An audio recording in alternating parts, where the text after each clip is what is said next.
atakihin na nga sa puso itong si Attorney Mer matapos niyang matuklasan ang tunay na pag-uugali ng kanyang anak na si Era.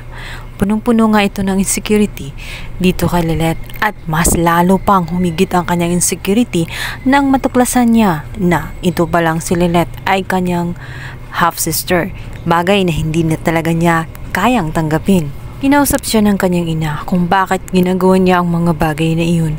Buong buhay niya ay pinagsilbihan niya ang kanyang anak na si Era. Lahat ng gusto nito ay binibigay niya. Kulang pa ba ang lahat? Gayong hindi naman siya humihingi ng anumang kapalit. Ito lang ang tanging niyang hinihiling.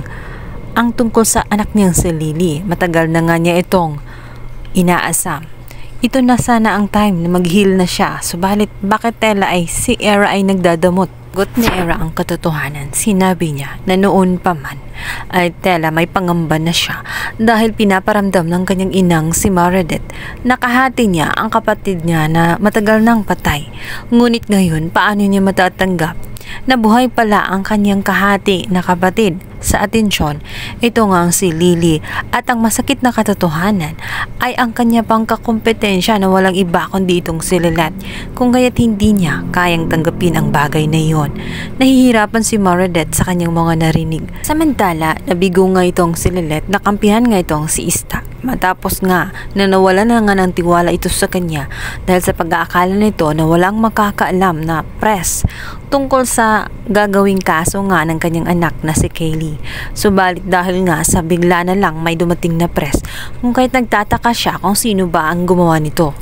At sa pag-aakala nga niya na si Era ang gumawa nito dahil ito lang naman ay may malaking galit sa kanya. Ngunit dahil nga si Era ay galit sa kanyang mati, pagbibintangan niya ngayon ang kanyang mati, kung kaya't itong si Lilette ay magalit ang husto kay Mer. Nagalit siya. Sinabi niya kay Attorney Mer na nawawala na talaga ang kanyang respeto. Hindi na niya alam kung bakit ganun na lamang kalaki ang galit niya dito kay Lilette.